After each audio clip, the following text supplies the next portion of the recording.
Okay, Obira, do you think we need to put in place policies to drive this, investment opportunities that we're not taking advantage of in other countries now, and in order to grow our own income as a country? Do you think we need policies to drive it? Of course we do. Of course we do need policies. You see, let me say, for example, export thrives on a tripod: export development, capacity building, and promotion.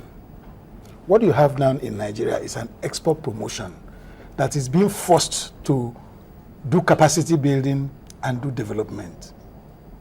So it's not about policies. I recall a few years back I pushed for a National Export Institute that can use the government spread. Like Export Promotion Council is almost in all the, geopolitical zones, almost to 2 offices. You can use that very particular spread to reach the people. The produce that we are exporting is not in the town, it's not in Lagos, it's not in Abuja, it's in the villages. The states have role. There's what is called state export committees. Go and check. They are not functional. At least in 90% of the states, they are not functional. But these things were set up so that they can activate the states so that they can make their contribution. So it's, okay, talking about strategy, which Gabe talked about, we have strategy documents. One of them was done by, it was Commonwealth that appointed a consultant, and they wrote an export strategy. Then there was a second one, which was done, services export strategy. All those documents are there, but they are online. How much of it have we done? So I think that at the highest level, there need to be additional export initiatives outside what we currently have. Look at America. Obama Export Initiative. Obama is the chairman, and then you have a very, very powerful committee, which he sits on. At least when you see that the president is the chairman of the committee, you know what happens. Everybody sits tight. So I think we need to review and get a little bit more practical in our approach to this. Yes, we need policies, but we need to get people in government to think like private people. Everywhere in the world, that is what is going on. You cannot continue the way we are going. We must start thinking outside the box. The time I pushed the proposal for a National Export Institute, it was a director in the ministry who said that Nigeria was not ripe for it. That was like 5-6 years ago.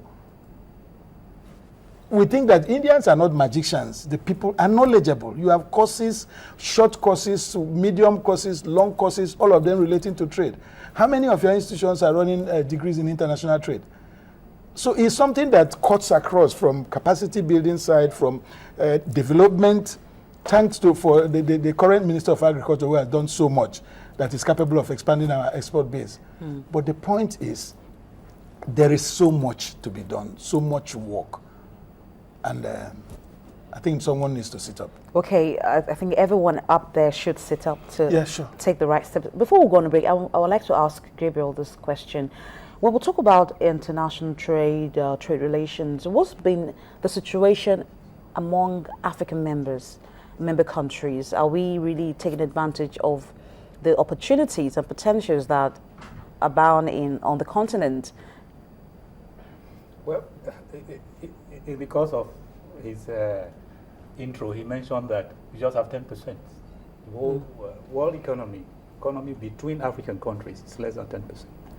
So sometimes what you need... So we prefer to go outside the continent to trade. Get from Cote d'Ivoire or Senegal, for example, you probably go to France and buy something that was made in Cote d'Ivoire. Or you go to England to buy something that was made in Kenya. And that's happening every day. And that's because, first of all, there's the issue of consciousness of governments in Africa deliberately saying we must trade within ourselves, and then addressing the issues. One is infrastructure. If you want to fly direct from Lagos to several African countries, you probably have to make 2 or 3 stops just to get to, if you are going to Botswana, for example, you probably go to one of the Kenya. I know someone who has been to Malawi and has to go to Nairobi first before So simple infrastructure. And then there's no highway from here to Kenya. You can't decide to take everyone in your car and say, let's go on a trip to Kenya. There's no highway like that. So these are physical infrastructure. Then commercial processes.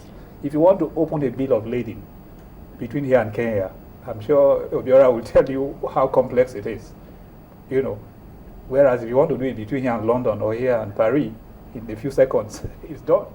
Because the banking system is all wired to do that.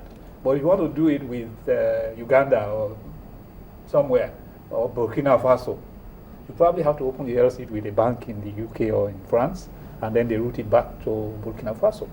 So these things are there.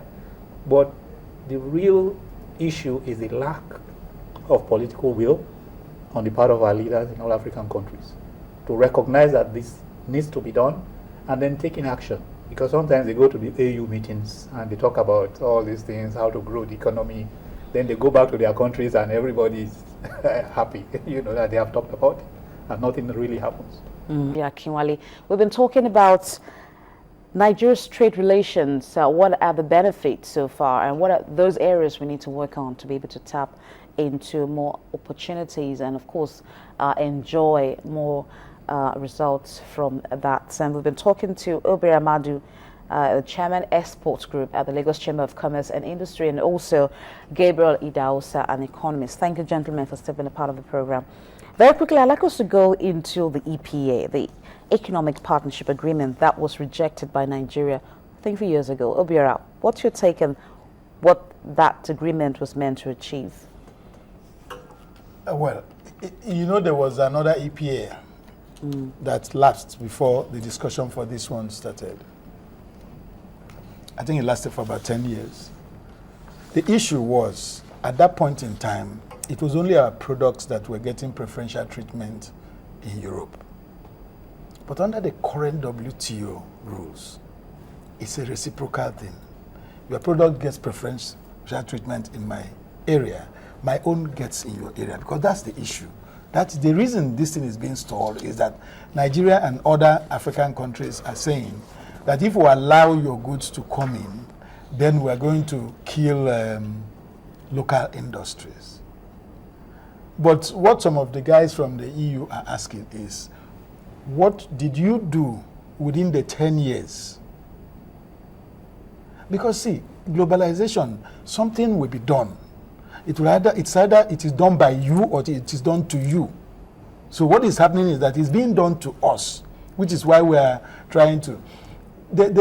My opinion is, if you run a company today, you are either planning to run a world-class company or you are planning to close down. So I think that as much as I agree that we need to protect our local firm, we also need to be thinking of how to up our game. Because even if we sign another 10 years agreement now, that looks like the old one, at the end of it, we will still come back to be saying the same thing that we are saying now. So I think discussions are ongoing, and we hope that they will reach an agreement, because basically it's Nigeria and South Africa. Otherwise, that's why we are an important economy to the world. Because some smaller African countries wanted to sign with the EU, but the EU looked, if you put all of them together, they are not half of Nigeria's economy, so why do you want to waste your time? So they decided to continue with the discussion. So I think that some of we probably will need to meet midway somewhere and not insist specifically on what we have insisted for a long time. Maybe that will help. Because the truth is that as long as this is not signed, there are challenges that are rising to all those who are exporting into the EU. All the advantages that should have come to them are currently not in force until you have an EPA signed. So we need to consider all that, maybe take a middle position and then agree and sign it so that trade can flow better.